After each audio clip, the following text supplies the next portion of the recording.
Hello friends, welcome to our channel. हमारे channel में आपका बहुत बहुत स्वागत है। मैं आपका दोस्त राठौड़ सर आपका बहुत बहुत स्वागत करता हूं। देखिए, पिछली वीडियो में हमने जो हमारी जो विस्तास जो बुक है उसका जो हमारा फर्स्ट चैप्टर जो हमारा थर्ड लेवल के बारे में हम पढ़ रहे थे, जिसमें हमने पेज नंबर 1 और 2 तक पढ़ लिया था। और इसमें हमने देखा था कि इसमें चार्ली नाम का एक व्यक्ति है जो ये बताता है कि ग्रैंड सेंट्रल स्टेशन के 2 नहीं 3 लेवल हैं, और वो ये बताता है कि किस तरह मैंने ये तीसरा लेवल को खोजा। और हमने ये देखा था कि वो ग्रैंड सेंट्रल स्टेशन के में यात्रा के लिए जाता है और वो वहाँ पर खो जाता है, और वो दूसरी मंजिल पर जाकर और वो खो जाता है। वो कहता है कि वो स्टेशन इतना बड़ा है कि वहाँ पे खोना आम बात है। तो चलिए अब उससे आगे हम देखते हैं। तो चार्ली कहता है कि जैसे कि पिछले उसमें हमने पढ़ा था कि जो ग्रैंड जो सेंट्रल स्टेशन है वो इतना बड़ा है, जैसे और अंदर ही अंदर वो ज़मीन के अंदर बढ़ता ही जा रहा है, जैसे पेड़ अपनी जड़ें फैलाता है। तो अब देखिए इसके आगे हम पढ़ते हैं। तो ये कहता है कि there is probably a long tunnel that nobody knows about feeling its way under the city right now। कि शायद इसमें ऐसी कोई लंबी टनल है that nobody knows about feeling its way under the city right now। अभी भी शायद इसमें ऐसी कई टनल्स हैं जिनके बारे में कोई नहीं जानता, और इसका जो रास्ता है it's way under the city right now, वो शहर के नीचे ही है। On it's way two times square, जो कहाँ तक जाता है, टाइम्स स्क्वायर जो है वो न्यूयॉर्क की एक बड़ी ही फेमस, जिसे आप कह सकते हैं कि न्यूयॉर्क का हार्ट जो है वो टाइम्स स्क्वायर नाम की एक जगह है, उसे कहा जाता है कि जो कहाँ तक जाती है, टाइम्स स्क्वायर तक जाती है। And maybe another to Central Park, और उसमें ऐसा भी हो सकता है कि उसमें ऐसी कोई टनल हो जो सेंट्रल पार्क तक जाती हो। हालांकि जो लेखक जो है चार्ली जो है वो इस बारे में कोई कंफर्म नहीं है। And may be because for so many people through the years Grand Central Station has been an exit, और वहां पे इतने सारे एग्जिट हैं, तो लेखक ये कह रहा है कि बहुत से लोगों के लिए जो ग्रैंड सेंट्रल स्टेशन है वो एग्जिट का माध्यम रहा है, ए वे ऑफ एस्केप। और हो सकता है उन लोगों के लिए अपनी जो वर्तमान जिंदगी है उससे भागने के लिए वो एक वे ऑफ एस्केप है, या बचने का एक स्थान है कि आदमी अपनी रियलिटी से बचने के लिए ग्रैंड सेंट्रल स्टेशन की ओर चला जाता है। Maybe that how the tunnel I got into, और हो सकता है कि मैं भी ऐसी किसी टनल में पहुंच गया हूं, I got into. But I never told my psychiatrist friend about that idea, लेकिन मैंने अपने साइकेट्रिस्ट फ्रेंड को, जो लेखक का जो दोस्त है जिसको उसने इसके बारे में बताया था, उसको मैंने अपने इस विचार के बारे में नहीं बताया। The corridor I was began angling left, जिस कॉरिडोर में चलना मैंने शुरू किया था वो एंगलिंग लेफ्ट मतलब टर्निंग लेफ्ट, मतलब एंगलिंग मतलब turning left, and slanting downward, और थोड़ा सा तिरछा होते हुए वो नीचे की तरफ जाने लगा। वो जो गलियारा है वो थोड़ा स्लैंटिंग डाउनवर्ड, स्लैंटिंग का मतलब तिरछा, यूं स्लैंट बोलते हैं ना, एक होता है स्ट्रेट होता है, एक होता है स्लैंट, स्लैंटिंग डाउनवर्ड नीचे की ओर। And I thought that was wrong, और अचानक ही मुझे लगा कि यार मैंने कोई गलत रास्ता पकड़ लिया। आई थॉट दैट वाज रॉन्ग, कि मैंने जो रास्ता है वो गलत पकड़ लिया। अचानक ही जब वो मैं उस रास्ते पे मुड़ा और नीचे की ओर जाने लगा, तो मेरे दिमाग में तुरंत विचार आया कि मैंने कोई गलत रास्ता पकड़ लिया। But I kept on walking, लेकिन मैं चलता रहा, मतलब मैं रुका नहीं, चलता रहा। All I could hear was the empty sound of my own footstep and I didn't pass a soul. और चलते चलते मैं बिल्कुल सुनसान जगह पे पहुंच गया, मतलब वो जो गलियारा था जिससे मैं गुजर रहा था वो बिल्कुल सुनसान था, और all I could hear was empty sound of my own foot steps, और मुझे सिर्फ मेरे ही कदमों की चहलकदमी की आवाज़ सुनाई दे रही थी, उसके अलावा कोई और आवाज़ वहाँ पर सुनाई नहीं दे रही थी। And I didn't pass a soul, और मैं वहाँ किसी भी इंसान के पास से नहीं गुजरा, मतलब मेरे आसपास कोई और आदमी नहीं गुजरा, ना आते हुए गुजरा, न कोई आ रहा था, ना कोई जा रहा था। तो all I could hear was the empty sound of my own footstep and I didn't pass a soul. मैं किसी से भी then I heard that, फिर जब मैं चलता रहा तो I heard, मैंने सुना that a sort of hollow roar ahead, कि अंदर से एक खोखली, होलो को मतलब जैसे गूंजती जो आवाज होती है उसको बोलते हैं होलो, रोर अहेड, आगे से एक शोर सा आ रहा था। दैट मीन्स ओपन स्पेस, इसका मतलब ये था कि आगे कोई खुला स्थान था। एंड पीपल टॉकिंग, और वहां पे बहुत सारे लोग आपस में बातें कर रहे थे। दैट मीन्स ओपन स्पेस था और वहां पे लोग क्या कर रहे थे, बातें कर रहे थे। I the tunnel turn sharp left, और वो जो टनल जो थी वो शार्प बिल्कुल तीक्ष्ण लेफ्ट वो मुड़ गई, मतलब उसमें एक ऐसा कोई बिल्कुल शार्प लेफ्ट की तरफ कोई ऐसा मोड़ आया। I went down A shot, मैं थोड़ा नीचे की तरफ गया। फ्लाइट ऑफ स्टेयर्स, मैंने वहां सीढ़ियां ली नीचे जाने के लिए। And came out on the third level at Grand Central Station, और उन सीढ़ियों से उतरकर, जब मैंने फ्लाइट ली थी स्टेयर्स, सीढ़ी उतरने के लिए जो सीढ़ियाँ ली थी, और जब मैं उन सीढ़ियों से उतरकर जब नीचे पहुंचा तो मैं third level grand Central Station के तीसरे स्तर पर या थर्ड लेवल पे या तीसरी मंजिल पे, तीसरी अंडरग्राउंड मंजिल पर पहुंच चुका था। फॉर जस्ट ए मोमेंट, एक क्षण के लिए, for just a moment I thought I was back on the second level, मुझे ऐसा लगा कि शायद मैं वापस घूम फिर के सेकेंड लेवल पर ही आ गया हूँ। बट आई शा द रूम वॉज स्मॉलर, लेकिन मैंने देखा कि वहाँ जो कमरे बने हुए थे उस स्टेशन पे वो छोटे थे, मतलब साइज में उन कमरों का जो साइज था वो काफ़ी छोटा था। There were fewer tickets windows, खिड़कियाँ भी कम थी, टिकट की जो विंडोज जो थी, टिकट खरीदने के लिए जो विंडोज थे वो भी बहुत कम थे। एंड ट्रेन गेट्स, और ट्रेन के जो गेट्स थे वो भी कम थे, जहाँ से ट्रेनों के जो गेट्स जो होते हैं स्टेशन के ऊपर, वो स्टेशन के जो गेट्स थे, जो ट्रेन के जो गेट्स थे वो भी कम थे। And the information booth in the centre was would, और जो सूचना केंद्र जो था, इंक्वायरी बोलते हैं, जैसे इंक्वायरी ऑफिस जो था वो भी लकड़ी का बना हुआ था। एंड ओल्ड लुकिंग, और बिल्कुल पुराने जमाने जैसा दिखाई दे रहा था। And the man in the booth वोर ए ग्रीन आई शेड, और वहाँ पे एक आदमी बैठा हुआ था, जो इंफॉर्मेशन बूथ था उस पर भी एक आदमी जो बैठा हुआ था, उसने ग्रीन कलर का आई शेड पहना हुआ था। अब देखिए हमारे सामने एक नया शब्द आया है आई शेड। देखिए आई शेड जो है वो दो शब्दों से मिलकर बना हुआ है, एक तो आई और शेड, यानी कि एक ऐसा शेड जो हमारी आईज को कवर करे उसे आई शेड कहते हैं। आजकल ये चलन में नहीं है, ये प्राचीन काल में पहना जाता था। अब आपकी सुविधा के लिए देखिए मैंने इसका पिक्चर डाउनलोड किया है, वो मैं दिखा देता हूँ आपको कि आई शेड कैसा होता है। ये देखिए, ये आई शेड का पिक्चर है। इसको जो आपकी कैप रहती थी, कैप के ऊपर इसको यूँ बांध लिया जाता था, तो ये जो हिस्सा जो होता था वो हमारी आईज को कवर करने का काम करता था, इसे ग्रीन आई शेड कहा जाता था। तो and the man in the booth वोर ए ग्रीन आई शेड, और जो बूथ में जो आदमी बैठा हुआ था उसने ग्रीन कलर का आई शेड पहना हुआ था। And long black sleeve protector, और अपने स्लीव्स को धूप से बचाने के लिए या मतलब कुछ हो सकता है ठंड से बचाने के लिए उसने ब्लैक कलर का स्लीव प्रोटेक्टर पहना हुआ था, जो आजकल नहीं पहना जाता। द लाइट्स वर डिम, वहाँ पे जो रोशनी थी, जो लाइट जो थी वो काफ़ी डिम थी, मतलब इतनी ब्राइट चमकीली लाइट नहीं थी जैसे ये आजकल के स्टेशन में मिलती है। एंड शॉर्ट ऑफ फ्लिकरिंग, और वो जो लाइट जो थी वो फ्लिकरिंग कर रही थी। फ्लिकरिंग यानी कि कम ज़्यादा हो रही थी, कम ज़्यादा हो रही थी, फ्लिकरिंग कर रही थी वो। देन आयशा, तब मैंने देखा वो क्यों कर रही थी।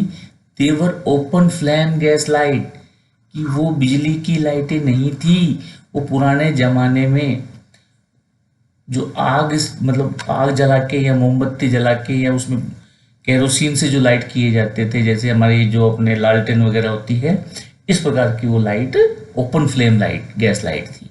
या गैस से चलने वाली लाइट थी। जैसे हमारे ब्याह शादी में जो यूज की जाती हैं लाइट्स, जो गैस की जो लाइट्स होती है ना, उनको बोल, ऐसी ही वो लाइटें थी। There were a brass spittoon on the floor, और वहां पे फ्लोर के ऊपर ब्रास का स्पिटून रखा हुआ था।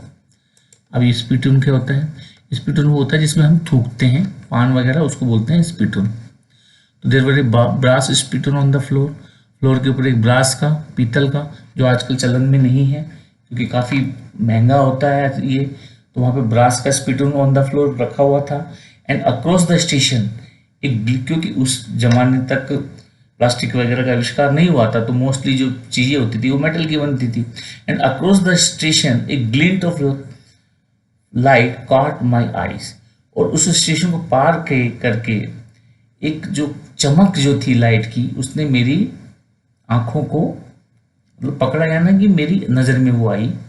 ए man was pulling a gold watch from his vest pocket, एक आदमी क्या कर रहा था कि अपनी जेब से सोने की घड़ी निकाल रखा। देखिए आजकल जो हम जो घड़ियाँ यूज़ करते हैं वो हाथ में पहनने वाली यूज़ करते हैं, लेकिन प्राचीन काल में पॉकेट में रखा जाता था। उनकी एक चैन गोल्ड वॉच होती थी, और वो एक चैन भी बंधी हुई होती थी उनकी, शायद आप नेट पे सर्च करेंगे तो आपको मिल जाएगी।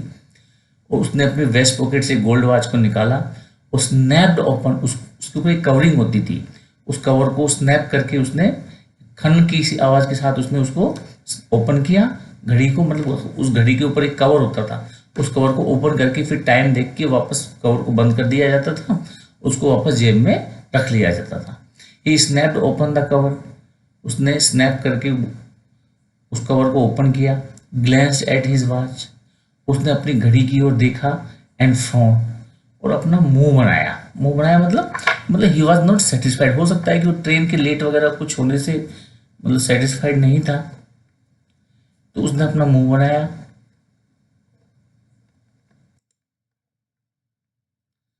ही वोर ए डर्बी हैट, उसने एक डर्बी वाला हैट पहना हुआ था, डर्बी का हैट पहना हुआ था उसने। अभी डर्बी हैट क्या होता है कि देखिए, जो घुड़सवार जो घोड़े चलाते वक्त प्राचीन काल में जो टोपी यूज करते थे, हैट यूज करते थे, उसे ही डर्बी हैट कहते हैं। देखिए ये कुछ ऐसा होता था, ये जो आपको मैंने आई शेड दिखाया है, ऐसी इसकी एक जो राउंड कलर की कैप होती थी, तो उसने एक डर्बी का हैट पहना हुआ था।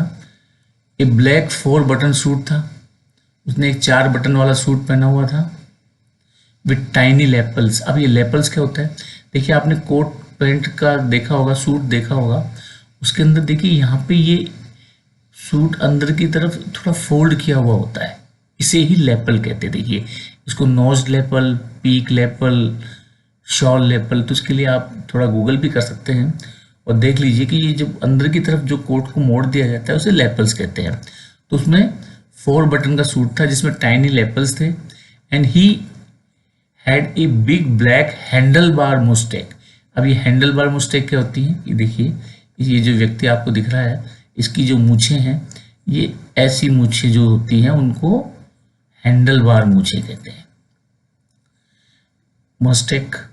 Then I took around and saw that everyone in the station was dressed like 18, 19 something. फिर मेरा ध्यान गया, मैंने चारों तरफ जब ये देखा तो मैंने पाया कि वहाँ जो सारे के सारे जो लोग थे, उन्होंने जो कपड़े पहने हुए थे वो 80, 90s के ज़माने के कपड़े पहने हुए थे। यानी कि जो लेखक जो है, या जो चार्ली जो है, जो हमारा यहाँ पे जो इस चैप्टर का जो हीरो है, वो 1890s के स्टेशन पे पहुँच गया था। समथिंग आई नेवर सा so many beards side Burns, और मैंने कभी भी इतने सारी जो बियर्ड साइड बर्न नहीं देखे थे। ये देखिए साइड में जो बियर्ड के ऊपर ये जो बाल होते हैं ना, इन्हें ये देखिए साइड बर्न कहते हैं। तो इसको बियर्ड साइड बर्न, मतलब ऐसे बियर्ड साइड बर्न वाले आदमी मैंने इतने सारे मैंने कभी भी नहीं देखे थे। ए fancy mistake in my life, और ऐसी फैंसी मिस्टेक्स मैंने अपने जीवन में भी कभी नहीं देखी थी। क्योंकि उस जमाने में लोगों को शौक होता था, टाइम भी होता था उनके पास मूछ वगैरह की, दाढ़ी वगैरह की देखभाल के लिए, तो लोग रखते थे। A woman walked in through the train gate, और ट्रेन के गेट से एक महिला आई।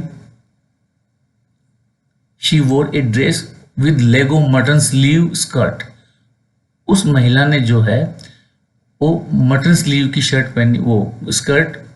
देखिए पुराने ज़माने की आपने कोई मूवी वगैरह देखी होंगी, उसमें जो महिलाएं जो कपड़े पहनती थी, उसमें जो उनकी जो महिलाओं के जो स्लीव्स होते थे वो आगे से बहुत ही सकड़े होते थे। तो इसको भी आप गूगल करके लेगो मटन स्लीव एंड स्कर्ट आप गूगल पे सर्च करेंगे तो उस ज़माने की जो महिलाओं की जो वो ड्रेस थी वो आ जाएगी, जो मतलब वेस्ट से बहुत टाइट पहनती थी, और उनके जो स्लीव्स जो होते थे वो भी टाइट होते थे। तो to top of her high button shoes, और हाई बटन शूज उस महिला ने पहने हुए थे। उसके ऊपर to the top of her high button shoes के ऊपर उसने स्कर्ट पहना हुआ था लंबा।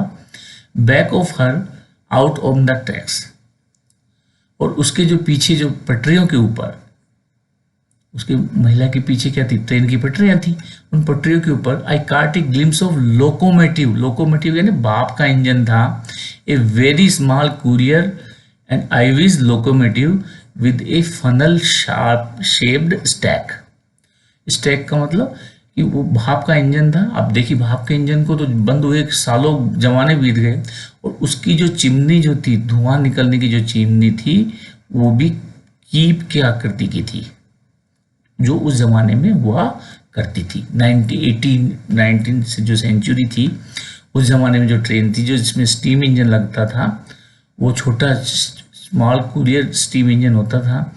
तो मेरा आपको सजेशन है कि ये जितने भी वर्ड्स जो मैंने बताए हैं इनको एक बार आप गूगल करके और उनको देख लीजिए कि वास्तव में वो, तो इससे क्या होता है कि जो ज्ञान जो होता है देखा हुआ बहुत स्थायी होता है। एंड देन आई नो, जब जाके मुझे पता चला, to make sure I walk over to a news boy.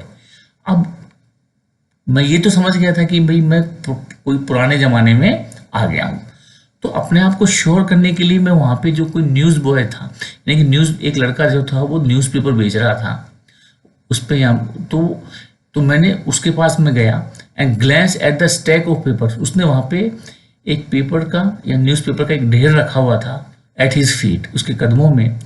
It was the word. वो जो उस अखबार को देखकर मैं बिल्कुल हक्का बक्का रह गया, क्योंकि द वर्ड नाम का अखबार था, जो अखबार आज के टाइम में बहुत सालों पहले ही जिसका चलन बंद हो चुका था। तो it was the word and the word hasn't been publish for years. और ये वर्ड नाम का जो अखबार है उसको तो पब्लिश हुए ही बहुत साल हो गए थे। The lead story said something, और उसके ऊपर जो हेडलाइन जो लिखी हुई थी वो प्रेसिडेंट क्लीवलैंड के बारे में, कुछ जो उस टाइम के जो प्रेसिडेंट थे, प्रेसिडेंट क्लीवलैंड जो थे उस जमाने के जो प्रेसिडेंट थे, उनके बारे में कोई हेडलाइन दी हुई थी। और बाद में मैंने इसी चीज को टैली करने के लिए I have found that front page since in the public library files. फिर मैं इसी बात को टैली करने के लिए बाद में मैं पब्लिक लाइब्रेरी गया, और इट वाज प्रिंटेड जून 11 1894। वो न्यूज़पेपर जून 11 1894 को प्रिंट हुआ था, तो काफ़ी पुराना जो पेपर था। I turn toward the ticket windows, मैं टिकट विंडो की तरफ मुड़ा, knowing that here on the third level at Grand Central. और मैं ये जान चुका था कि मैं ग्रांड सेंट्रल स्टेशन के थर्ड लेवल पे हूँ। अब मैंने ये सोचा उस वक्त, अब लेखक ये सोचता है कि यार चलो अपन 1894 में पहुंच ही गए हैं तो चलो थोड़ा घूम भी लेते हैं। तो I could buy ticket that would take Louisa and me anywhere in the United State we wanted to go. अब उसने सोचा चलो देखे तो सही कि उस जमाने का यूनाइटेड स्टेट्स कैसा था। तो मैं टिकट खरीद सकता था अपने लिए और मैं अपनी पत्नी लुइसा के लिए, ताकि मैं यूनाइटेड स्टेट्स में कहीं भी जा सकूं। इन द ईयर 1894 का अमेरिका में देख सकूं। And I wanted to ticket to Galesburg. तो मैं गर्ल्सबर्ग के 2 टिकट खरीदना चाहता था। गर्ल्सबर्ग इलियनॉस एक कस्बा है वहाँ पर, और काफ़ी सुंदर कस्बा माना जाता है उसको। तो वहाँ पे लेखक पहले रहा था, बचपन उसका वहीं बीता था। तो उसने सोचा कि मैं 2 टिकट लेकर गैल्सबर्ग इलिनॉइस के मैं 2 टिकट खरीद लेता हूँ ताकि मैं अपनी पत्नी के साथ वहाँ जा सकूँ। Have you ever been there? क्या तुम कभी वहाँ गए हो? It is a wonderful town still. वो अभी भी एक सुंदर कस्बा है with big old frame houses, जहाँ के बड़े बड़े पुराने फ्रेम के हाउसेस हैं, ह्यूज लॉन्स हैं, बड़े बड़े वहाँ पे घास के मैदान हैं, एंड ट्रेमेंडस ट्रीज हैं, बहुत बड़े बड़े विशाल वृक्ष हैं, हुज ब्रांचेस मीट ओवरहेड, जिनकी शाखाएं ऊपर जाकर मिलती हैं, एंड रूफ द स्ट्रीट्स, और सड़क के ऊपर एक छत सी बना लेती हैं। मतलब शाखाएं जो हैं, मतलब सड़क के जो गली है उसके दोनों तरफ पेड़ हैं, उनकी शाखाएं ऊपर जाके इस हिसाब से एक गुंबद टाइप बना लेती हैं, ऐसे लगता है जैसे किसी ने छत छत डाली हुई है। एंड इन 1894, और 1894 में summer evenings were twice as long and people set out. आज जितनी लंबी जो इवनिंग्स होती है उससे लगभग दुगनी होती थी। लोग people set out on their lawns, लोग अपने जो लॉन घास के मैदान थे उनमें बैठ जाते थे। मैन स्मोकिंग सिगार्स, आदमी वहाँ सिगार पिया करते थे, एंड टॉकिंग क्वाइटली, और चुपचाप बातें करते थे। The woman weaving palm leave fans, और जो महिलाएं थी बैठकर वहाँ पर पाम के पत्तियों के बने हुए पंखे से हवा करती रहती थी। With the fire flies all around, और चारों तरफ जुगनू उड़ते रहते थे। इन ए पीसफुल वर्ल्ड, इस शांत संसार में, to be back there with the First World War. और वो जमाना इतना अच्छा था कि अभी पहला विश्व युद्ध भी लगभग 20 साल दूर था। मतलब 18 विश्व युद्ध 1914 में हुआ था, फर्स्ट वर्ल्ड वार, और ये बात है 1894 की।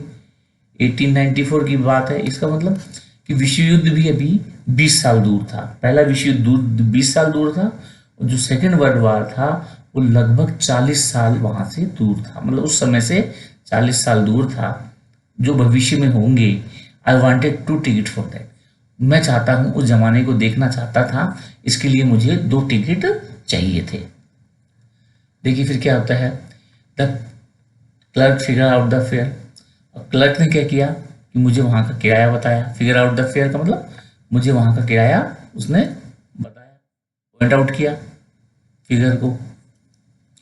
ही glance at my fancy headband, उसने मेरी जो टोपी के ऊपर जो बैंड लगा हुआ था उसको देखा। But he figure the fair, लेकिन उसने फिर मुझे किराया बताया।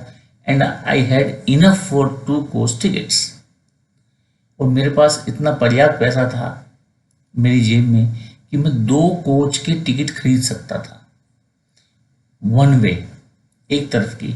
But when I counted out the money, लेकिन जब मैंने पैसे को गिनकर बाहर निकाला, एंड लुक्ड अप, ऊपर देखा, the clerk was staring at me, जो क्लर्क जो था वो मेरी तरफ घूर कर देख रहा था। घूर कर क्यों देख रहा था कि ही नोडेड एट द बिल्स, उसने नोट लेने से मना कर दिया, मतलब नोट को देखकर गर्दन हिलाई।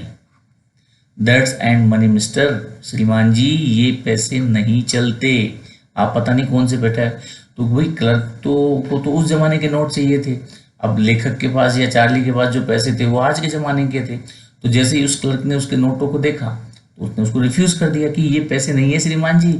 उसने सोचा ये इसको नकली नोट दे रहा है, तो उसने कहा कि ये पैसे नहीं है। He said, and if you try to skin me, अगर तुम मुझे डिसीव करने की कोशिश कर रहे हो, स्किन मी मीन्स डिसीव करने की, तुम मुझे या धोखा देने की कोशिश कर रहे हो, you want get very far, तो तुम ज़्यादा दूर तक नहीं जा सकते, यानी कि तुम्हें जल्दी ही मैं पुलिस के हवाले कर दूंगा।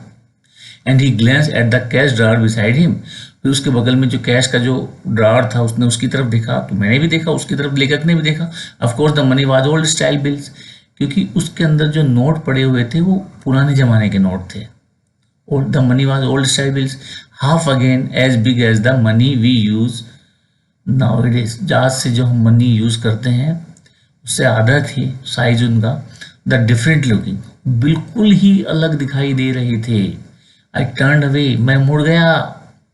अब लेखक ने सोचा या चार्ली ने सोचा कि यार ये तो पुलिस को बुलाएगा, तो मैं तुरंत वहाँ से मुड़ गया एंड गोट आउट फास्ट, और तुरंत ही वहाँ से मैं बाहर आ गया।